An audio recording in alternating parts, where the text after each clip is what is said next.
Hello दोस्तों, नमस्कार। आशा करते हैं आप सब अच्छे होंगे। और आज मैं स्टार्ट करने वाला हूं जियोमॉर्फोलॉजी, भू आकृति विज्ञान का ये पहला पार्ट होगा। इसके बाद मैं एक एक पार्ट करके आपको पूरा जियोमॉर्फोलॉजी का नोट्स, हाथों द्वारा लिखे गए नोट्स हैं जो मैं खुद अपने हाथ से लिखा हूं। और जियोमॉर्फोलॉजी का ये समुद्र सिंह की बुक आप जानते होंगे, उसी का एक निचोड़ है। जो इम्पोर्टेंट है मैंने वही चीज़ें यहाँ पे रखा है, फालतू चीज़ों को मैंने हटा दिया है। आप 10 मिनट दीजिए, 10 मिनट में आपको वीडियो देखने के बाद समझ में आ जाएगा कि इसमें अच्छी चीज़ें हैं या नहीं हैं। अब आपका तैयारी कितना है, आपने इस टॉपिक को कवर किया है नहीं किया है, क्या आपने छोड़ दिया है, ये सब आपको क्लियर हो जाएगा। बस 10 मिनट इस चैनल पर बने रहिए। चलिए स्टार्ट करते हैं देर न करते हुए। आज का टॉपिक है भू संचलन, अर्थ मूवमेंट। अर्थ मूवमेंट जैसा कि आप जानते हैं, इसमें पहला है पटल विरूपणी संचलन। पटल विरूपणी संचलन होता क्या है, आपने पढ़े होंगे इसको, ये बीए में, इंटर में भी सिलेबस में शामिल था। लेकिन आज इसे गहराई में जाके देखेंगे कि क्या इसमें कहाँ से क्वेश्चन बना सकता है। पटल विरूपणी संचलन, अंतर्जात शक्तियाँ काफी मंद गति से कार्य करती हैं। इसे दीर्घकालीन संचलन भी कहते हैं या दीर्घकालिक संचलन भी कहते हैं। इनके दो भागों में हम विभाजित कर सकते हैं या डिवाइड कर सकते हैं, महादेश निर्माणक और पर्वत निर्माणकारी। महादेश निर्माणक में आप जानते हैं जैसा कि महाद्वीपों का निर्माण होता है, और पर्वत निर्माणकारी में पर्वतों का निर्माण होता है। इसका पार्ट वाइज एक पार्ट हम अध्ययन करेंगे। पहला है महादेश निर्माणक अथवा ऊर्ध्वाधर संचलन। अब यहाँ पे अगर मान लीजिए पूछ लिया जाए ऊर्ध्वाधर संचलन के बारे में, महादेश निर्माणक का ही अगर हम कह सकते हैं दूसरा नाम है तो ऊर्ध्वाधर संचलन। क्योंकि महादेश जो निर्माण जो होता है, महाद्वीपों का निर्माण होता है, वो ऊर्ध्वाधर संचलन के कारण होता है। ये शक्तियां पठारों, मैदानों, महाद्वीपों के निर्माण में सहायक होती हैं। किसके किस निर्माण में? पठार, मैदान, महाद्वीप, या महाद्वीप कह सकते हैं, पठार, मैदान या महाद्वीप कह सकते हैं, क्योंकि पर्वत को छोड़ दिया इसमें। पर्वत अगला पार्ट है इसका। इसके चट्टानों की परतों में तोड़ मरोड़ नहीं होती है। क्या होती है? इसके चट्टानों की परतों में तोड़ मरोड़ नहीं होती है। इन संचलन में महाद्वीपों में उत्थान, अवतलन, निर्गमन, निमज्जन की क्रियाएं होती हैं। जो महाद्वीपों का निर्माण होता है वो 4 कारकों से होता है। किसका किसका मैं आपको इंडिकेट करता जाऊंगा, क्योंकि शायद उत्थान क्या है आपको अच्छे से मालूम होगा, अवतलन, निर्गमन, निमज्जन। अब ये चारों से क्वेश्चन बन चुका है, आपने टीजीटी, पीजीटी, यूसी नेट में आपने देखा होगा। उत्थान क्या है? जब कोई धरातल का कोई पार्ट अपने समीपी सतह से ऊपर उठ जाए, ये उत्थान हो गया। अवतलन क्या होता है? जब कोई धरातल समीपी सतह से नीचे चला जाता है, उसको अवतलन बोलते हैं। निर्गमन क्या होता है और निमज्जन क्रिया क्या होती है? निमज्जन क्रियाएं समुद्र तल से लेवल से जो नीचे चली जाती हैं, जस्ट इसी का कह सकते हैं कि वही छोटा सा पार्ट है अवतलन का ही निमज्जन। अवतलन तो कहीं भी हो सकता है, लेकिन निमज्जन क्या होता है? समुद्री क्षेत्र, समुद्री भागों में होता है और समुद्र लेवल से नीचे चला जाता है, उसको हम निमज्जन की क्रिया कहते हैं। निर्गमन जो होता है वो क्या होता है कि समुद्री लेवल से जो ऊपर क्षेत्र उठ जाता है, उसी को हम निर्गमन कहते हैं। जैसे आप देखे होंगे कि कई द्वीपों का निर्माण समुद्र में होता रहता है भूकंप के कारण, और कई क्रिया होती हैं जिसके कारण ये अपवर्ड डाउनवर्ड होते रहते हैं। आप जानते होंगे भारत का जो पश्चिमी तट है उसमें दोनों देखने को मिलती है, निमज्जन और निर्गमन क्रिया दोनों मिलती हैं। तो चलते हैं आगे, आपको समझ में आ गया होगा। जब महाद्वीप का कोई भाग अपनी समीपी सतह से ऊपर उठ जाता है, वही चीज जो मैंने बताया आपको, वही चीज मैंने आगे इसमें लिखा हुआ है। जब महाद्वीप का कोई भाग अपनी समीपी सतह से उठ जाता है तो उसे उत्थान कहते हैं। और जब महाद्वीप का तटीय भाग जब कभी जलमग्न थे, जो पहले जलमग्न थे, यदि निकटवर्ती क्षेत्र से ऊपर उठ जाता है, इस घटना को हम निर्गमन कहते हैं, अपलिमेंट बोलते हैं। जब महाद्वीप का कोई भाग स्थानीय या प्रादेशिक रूप से अपनी समीपी सतह से नीचे धंस जाता है तो उसे क्या कहते हैं? अवतलन। क्या बोलते हैं? अवतलन। और जब कोई समुद्र तटीय भाग सागर तल से नीचे चला जाता है तो उसे क्या बोलते हैं? निमज्जन। आगे चलते हैं। चारों कंसेप्ट आपको समझ में आ गए होंगे, आशा करते हैं। नहीं समझ में आया तो दोबारा आप वीडियो बैक करके देख सकते हैं। आगे चलते हैं। अगला है पर्वत निर्माणकारी या क्षैतिज संचलन। कभी मत भूलिएगा कि जो पर्वत निर्माणकारी होता है वो क्षैतिज संचलन करवाता है। आपने पढ़ा होगा कोबर के सिद्धांत, भूसंगति सिद्धांत में, जब दो बल आपस में एक दूसरे की तरफ आती हैं, कार्य करती हैं, तब बीच का भाग ऊपर उठ जाता है। ये होता है क्षैतिज संचलन। पर्वत निर्माणकारी ऐसी शक्तियों के कारण तनाव या संपीड़न दो प्रकार की क्रियाएं होती हैं। या तो तनाव होगा, विपरीत दिशाओं में जाएगी, या तो आमने सामने प्लेटें सरकेंगी। देखते हैं क्या होता है बलन का अक्ष। बलन का अक्ष बलन के दोनों भुजाओं के बीच अपनति उच्चस्थ जिसको बोलते हैं या अभिनति के निम्नस्थ भागों से गुजरने वाली जो कल्पित रेखा होती है वो बलन का अक्ष कहलाता है। बलन का अक्ष क्या है? बलन के दोनों भुजाओं के बीच अपनति के उच्चस्थ या निम्नस्थ भागों से गुजरने वाली कल्पित रेखा होती है जिसको हम बलन का अक्ष कहते हैं। अक्षीय तल क्या होता है? अक्षीय तल से हम समझते हैं बलन के मध्य में स्थित कल्पित तल को अक्षीय तल कहते हैं। बलन के जो मध्य से जो लाइन गुजरती है कल्पित तल, इसको रेखा बोल सकते हैं हम, अक्षीय रेखा, उसी को हम अक्षीय तल बोलते हैं। नति नमन डीप क्या होती है? परतदार या रूपांतरित चट्टानों के स्तर प्रायः क्षैतिज तल के सहारे कुछ अंश का कोण बनाते हुए क्षैतिज रेखा के साथ झुके रहते हैं, जिसे नति नमन या डीप कहते हैं। आगे चलते हैं। नतिलंब क्या होता है? यहाँ नतिलंब तो कई बार पूछा है, लगभग हम देख सकते हैं कि जो पुराने पेपर हैं उनमें 10 बार पीजीटी और यूजीसी नेट में पूछा गया है। नतिलंब क्या होता है? नति के साथ समकोण बनाने वाली रेखा। नति के साथ, नति मतलब डिव जो होता है, झुकाव जो होता है, उसके साथ जो समकोण बनाती है, 90 अंश की डिग्री जो बनाती है, उसी रेखा को हम क्या बोलते हैं? नतिलंब। जब आगे देखते हैं,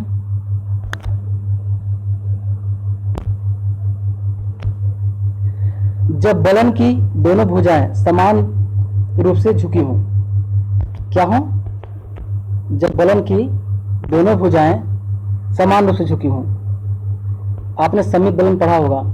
सममित और समन बलन में थोड़ा सा आप कंफ्यूज हो सकते हैं, क्योंकि जो भी पहली बार पढ़ता है उसको कंफ्यूज हो जाता है कि सममित और सममित बलन क्या है। तो इनको आज मैं क्लियर करूंगा। जब बलन की दोनों भुजाएं समान रूप से झुकी हों, दोनों भुजा क्या हो? समान रूप से झुकी हों, तो सममित बलन। इसको सरल बलन या जूरा मोड़ भी कहते हैं। जूरा पर्वत आपको मालूम है स्विट्जरलैंड में है, इसी के नाम पे इसे जूरा मोड़ भी नाम दिया गया है। आगे है, जब बलन की दोनों भुजाएं परस्पर समानांतर होती हुई क्षैतिज दिशा में हो जाती हैं, तब क्या कहते हैं? दोनों भुजाएं समानांतर हो जाती हैं, भुजाएं झुकती हुई समानांतर हो जाती हैं क्षैतिज दिशा में, तब उसे हम बोलते हैं शयान बलन। ये भी कई बार पूछा जा चुका है। शयान बलन क्या होता है? जब बलन की दोनों भुजाएं परस्पर समानांतर होती हुई क्षैतिज दिशा में हो जाती हैं, तो इसे हम परिवलित शयान बलन कहते हैं। एग्जाम्पल के रूप में कैरी कैसल रेंज कहाँ पे है? ब्रिटेन में। आगे देखते हैं, जब बलन की दोनों भुजाएं समान रूप से झुककर एक दूसरे के समानांतर हो जाती हैं। इससे पहले हमने क्या पढ़ा? जब बलन की दोनों भुजाएं समान रूप से झुकी हुई तो हम क्या बोलते हैं? सममित बलन। अंतर यही है, एक छोटा सा पॉइंट अंतर है। सममित बलन में भुजाएं समानांतर नहीं होती, समान रूप से झुकी हुई होती है लेकिन समानांतर नहीं होती है। और सममित बलन में क्या होते हैं कि समान रूप से झुकती हुई समानांतर हो जाती हैं। जब बलन की दोनों भुजाएं समान रूप से झुककर एक दूसरे के समानांतर हो जाती हैं, तब हम क्या कहते हैं? सममित बलन। सममित बलन का एग्जाम्पल है पाकिस्तान का चिट्ठा रेंज। आगे चलते हैं। दोस्तों, मेरा खुद का नोट्स बनाया हुआ है। हमें जो इम्पोर्टेंट लगा, जो जहाँ से क्वेश्चन पूछे गए पहले, वही मैंने यहाँ पे रखा है। फालतू के जो मैंने यहाँ पे ऐड नहीं किया है। आशा करूंगा कि शायद आपको अच्छा लगे, और लाइक कीजिएगा अच्छा लगे तो, और चैनल को सब्सक्राइब भी कीजिएगा। आगे चलते हैं। जब बलन की एक भुजा बिल्कुल खड़ी या समकोण और दूसरी भुजा क्या हो? झुकाव वाली होती है, तो उसे हम एक दिग्नत या एकनत बलन कहते हैं। क्या बोलते हैं? एक दिग्नत या एकनत बलन। आप देख सकते हैं, सॉरी इसमें पीडीएफ में थोड़ा सा, जब बलन की एक भुजा बिल्कुल खड़ी या समकोण तथा दूसरी भुजा क्या हो, समान झुकाव वाली हो, तो उसे क्या बोलते हैं, एकनत या एक द्विनत बलन। जैसे ऑस्ट्रेलिया का मध्य रेंज है, ग्रेट डिवाइनिंग रेंज का जो बीच वाला पार्ट है उसी को हम मध्य रेंज बोलते हैं। ऑस्ट्रेलिया की मध्य रेंज जो है, शायद ग्रेट डिवाइनिंग रेंज का भाग नहीं है दोस्तों, ये ऑस्ट्रेलिया की मध्य की श्रेणियां हैं। ऑस्ट्रेलिया देश एक महाद्वीपीय देश भी है, उसके बीच में जो श्रेणियां पाई जाती हैं, पर्वत श्रेणियां, उनका बात कर रहा है। तो ऑस्ट्रेलिया की जो मध्य रेंज है वो किसका एग्जाम्पल है, एक द्विनत बलन का या एकनत बलन का। आगे चलते हैं, जब बलन की दोनों भुजाएं क्या है, जब बलन की दोनों भुजाएं किसी एक दिशा में झुक जाती हैं, जब बलन की दोनों भुजाएं किसी एक दिशा में झुक जाती हैं तथा एक भुजा तीव्र ढाल वाली होती है और दूसरी भुजा क्या होती है, धीमे ढाल वाली होती है। ये भी पूछा जा चुका है, इसे क्या कहते हैं, अधिवलन। अधिवलन, दोनों भुजाएं झुकी होती हैं, लेकिन एक क्या होती है कि तीव्र ढाल वाली होती है, एक क्या होती है, धीमे ढाल वाली। जैसे हम कह सकते हैं कि जो लद्दाख श्रेणी का सबसे ढाल वाली क्या बोलते हैं उसको, विश्व की सबसे ढाल वाली श्रेणी का नाम बताइए आप। लद्दाख में पाया जाता है, श्रेणी नहीं है, एक पर्वत चोटी है, उसका कमेंट करके आप नाम बताइए। उसका भी लगभग एग्जाम्पल यही है। पीर पंजाब श्रेणी भी एक एग्जाम्पल है, जिसकी एक भुजा अधिक तीव्र ढाल वाली है, दूसरी भुजा क्या है, कम ढाल वाली है। तो अधिवलन का एग्जाम्पल पीर पंजाल। कभी कभी एग्जाम्पल में पूछ लेते हैं, इसलिए मैंने एग्जाम्पल को भी यहाँ पे रखा है। आगे चलते हैं, ये पहला वीडियो है, थोड़ा लेट हो सकता है, आपको लग रहा हो कि बहुत धीमे पढ़ा रहे हैं सर या फास्ट, तो धीरे धीरे मैं अपना स्पीड बढ़ाऊंगा। ये पहला वीडियो है, आपका सपोर्ट अगर मिला तो मैं इसे भी अच्छा क्वालिटी देने का प्रयास करूंगा, क्योंकि मेरे पास केवल 6000 की मोबाइल है। मैं भी एक स्टूडेंट हूँ आपके तरीके, लेकिन मेहनत से पढ़ता हूँ। जो भी मैंने नोट्स बनाया है मैंने आपके सामने रखा है। आपको लगता हो कि ये फालतू है, बकवास कर रहा है, तो आप श्योर है जा सकते हैं मेरे चैनल से, नहीं मत पढ़िए, ठीक ना।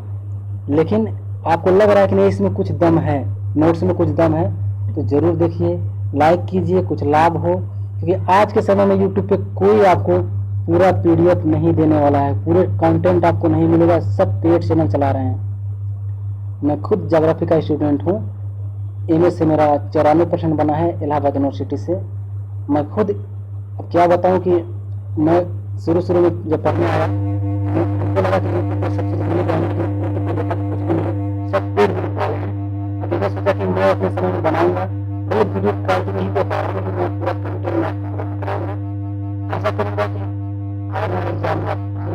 रामबार साबित हो, क्योंकि मैं ऐसा नोट्स बनाया हूँ, मैं खुद विश्वास करता हूँ, मैं इसको अच्छे से पढ़ रहा हूँ,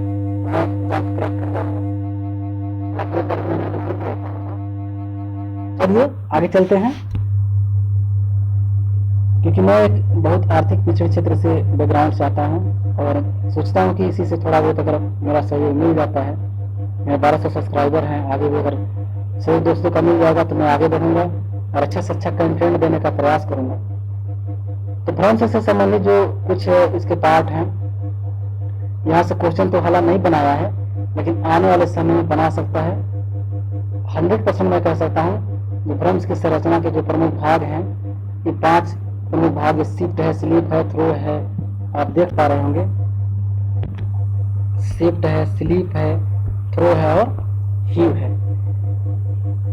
यहाँ से क्वेश्चन बना सकता है, या तो मिलान करने के लिए पूछ ले। तो शिफ्ट क्या होता है, किसी भी भ्रंश के चट्टानों में होने वाली कुल गति है। शिफ्ट क्या होता है, जैसे कहते हैं शिफ्ट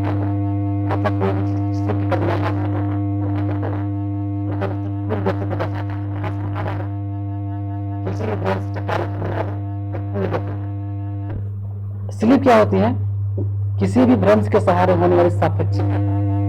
आप पकड़ना सीखिए, क्योंकि मैंने हाईलाइट किया है। हमें लगता है कि ये चारों पांचों जो आप देख रहे हैं भ्रंश के जो संरचना के भाग हैं, याद नहीं होगा, क्योंकि मैं भी पहला बार जब पढ़ा था तो अजीब लगा था। लेकिन उसमें कुछ कोड होते हैं, कुछ ऐसे वर्ड होते हैं जिनको आप पकड़ के याद कर सकते हैं। में से सापेक्षिक गति आप देख पा रहे होंगे। स्लिप में सापेक्षिक गति, स्लिप सापेक्षिक गति, स्लिप सापेक्षिक गति, किसी भी भ्रंश के सहारे होने वाली सापेक्षिक गति है। क्या है? स्लिप एक सापेक्षिक गति है, भ्रंश तल के सहारे होने वाली सापेक्षिक गति। आगे चलते हैं, थ्रो क्या है? चट्टानी संरचना में होने वाली कुल ऊर्ध्वाधर विस्थापन, मैंने हाईलाइट किया हुआ है, कुल ऊर्ध्वाधर विस्थापन थ्रो। ऊर्ध्वाधर तो आप समझ रहे हैं, नीचे से ऊपर, ऊपर से नीचे। चट्टानी संरचना में जब ऊपर से नीचे अप डाउन या होता रहता है उसको क्या बोलते हैं हम? थ्रो। आगे चलते हैं, ह्यू क्या है? जब भ्रंश झुका हो तो पार्श्विक विस्थापन क्या कहलाता है? ह्यू। अब भ्रंश भी कई प्रकार के होते हैं, भ्रंश कोई झुका होता है, कोई खड़ा होता है। जो भ्रंश झुके होते हैं उनका क्या? पार्श्विक विस्थापन। पार्श्विक विस्थापन क्या कहलाता है? ह्यू कहलाता है। आगे है, हेज क्या होती है? हेज है यह भ्रंश तल का ऊर्ध्व के साथ कोण है। आप कोण को पकड़िए हेज के साथ, कोण को पकड़िए हेज के साथ, तभी आप कर पाएंगे ऊर्ध्व के साथ कोण। ऊर्ध्वाधर विस्थापन तो आ चुका है थ्रो के साथ। थ्रो आप जो करते हैं तो एक समझ लीजिए आप बॉलिंग कर रहे हैं, बैटिंग कर रहे हैं, गेंद को मारो तो ऊर्ध्वाधर विस्थापन हो रहा है, या बॉलिंग जो कर रहे हैं ऊर्ध्वाधर विस्थापन हो रहा है। एक एग्जाम्पल लेके आप दिमाग में अगर याद करेंगे तो आसानी से याद हो जाएगा। बाकी सोचेंगे रट लें, इम्पॉसिबल है। रखने से चीजें याद तो हो जाती हैं यहाँ पढ़ने के बाद, लेकिन जल्दी से क्या होते हैं? भूल भी जाते हैं। लेकिन एग्जाम्पल लेके याद करेंगे दिमाग में, एग्जाम्पल लेके तो शायद एक दो बार देखने के बाद भूले नहीं। आगे चलते हैं, ऑक्टो कुथनस ग्रीवाखंड, ये क्या होता है? ये कई बार टीजीटी पीजीटी में पूछा गया क्वेश्चन है, हम देख पा रहे हैं। ऑटो कुथनस ग्रीवाखंड, जब बलन का एक भाग टूटकर पास में ही दूसरे भाग पे चढ़ जाता है। जब कोई भ्रंश का एक भाग टुकड़ा टूटकर किसी पास में कोई चट्टानी संरचना पे चढ़ जाएगा तो उसको क्या बोलेंगे? ऑटो, मतलब पास में ही। आप किसी एग्जाम्पल ले सकते हैं, अपने ऑटो पे बैठा, मतलब पास में, दूर नहीं जाना पड़ा, ऐसा मतलब पास में आ सकता है। मतलब क्या होता है? भाग के पास के चट्टान पे चढ़ जाता है और जो होता है, जो होता है वो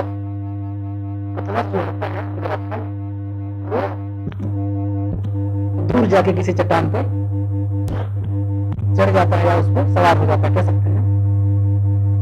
अब देख पा रहे होंगे ये लोग थोड़े कठिन ये शब्द हैं, कह सकते हैं, इनको उच्चारण करने में थोड़ा दिक्कत होता है, आपको भी हो, हमको भी होता है।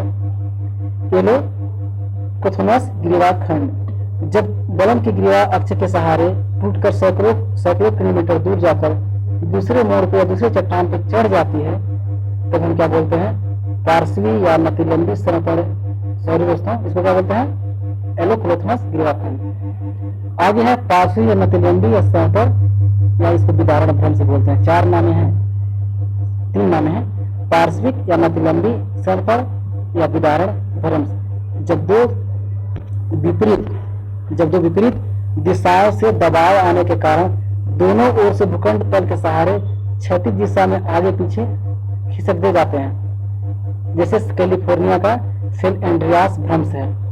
यहाँ से क्वेश्चन कई बार पूछा है कि यहाँ से आप यूजीसी नेट का पेपर आप देखेंगे, यूजीसी नेट का पेपर देखे होंगे तो उसमें आप देखेंगे कई बार पूछा गया है सेल एंड्रियास भ्रंश की इसका दक्षिणावर्ती विस्थापन है या वामावर्ती है, ऐसे कई बार पूछा गया है क्वेश्चन। तो पार्श्वी या नतिलंबी जो सरफड़ विदारण भ्रंश होता है, जब विपरीत दिशाओं से दबाव आने के कारण दोनों ओर से भूखंड तल के सहारे क्षैतिज दिशा में आगे पीछे की ओर सरकते हैं, जैसे कैलिफोर्निया का सेल एंड्रियास भ्रंश। दाई पार्श्विक भ्रंश को डेस्ट्रल या बाई भ्रंश या सिनिस्ट्रल भ्रंश कहते हैं। यहाँ पे देखिए कई वर्ड यूज कर दिया, अब यहाँ पे आप कंफ्यूज हो जाएंगे। दाई पार्श्विक भ्रंश को डेक्स्ट्रल या बाई भ्रंश को सिनिस्ट्रल भ्रंश कहते हैं। दाई भ्रंश को क्या बोलते हैं? डेक्स्ट्रल। पार्श्विक भ्रंश को डेक्स्ट्रल बोलते हैं और बाई भ्रंश को सिनिस्ट्रल भ्रंश कहते हैं। एक बात और याद रखिएगा कि दाई पार्श्विक भ्रंश होता है, इसको दक्षिणावर्ती उदाहरण भ्रंश भी बोलते हैं, दक्षिणावर्ती पार्श्विक विस्थापन। अब दक्षिणा लगा देगा तो सोचेंगे दाई कहाँ से हुआ, द से दाई भी होता है, द से दक्षिणावर्ती भी होता है, और इसको डेस्ट्रल भी कहते हैं। और जो बाई होता है इसको सिनेस्ट्रल भी कहते हैं, और इसको बायावर्ती या वाम प्रतीक क्या बोलते हैं, ऐसे ही कोई वर्ड है एक और, जो 2-3 नामों से जानते हैं। आगे चलते हैं। दो समान भ्रंश के बीच धंसी हुई भूमि को भ्रंश घाटी कहते हैं। दो समान भ्रंशों के बीच जो धंसी हुई भूमि होती है, जैसे हो गया, उत्तराखंड हो गया, ऐसे होते हैं। दो समान भ्रंशों के बीच घाटी धंसी होती है, उसको हम घाटी बोलते हैं, भ्रंश घाटी। उदाहरण के रूप में राइन की नदी जो है, जॉर्डन की घाटी है, स्पेंसर की खाड़ी है, डेथ वैली है, मृत सागर है।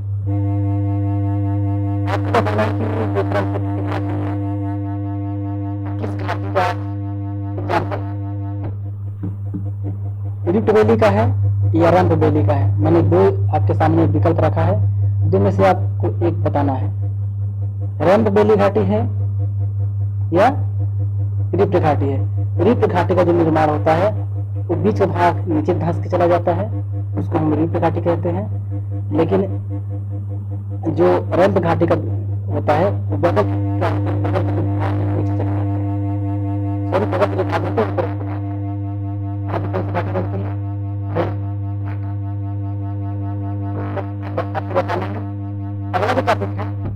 महाद्वीपीय प्रवाह सिद्धांत, कॉन्टिनेंटल ड्रिफ्ट। इसके बारे में भी अच्छे से हम पढ़ाएंगे। जो क्वेश्चन आया है, पूछा है, मैं आपको बताने का प्रयास करूंगा। मैं आपका ही दोस्त हूँ, प्लीज़ कहीं त्रुटियाँ रह गई हों, कहीं मैंने आपको समझाने में कहीं ना समझा पाया हो, कहीं दिक्कत हो गया हो, तो उसके लिए माफ़ी चाहता हूँ।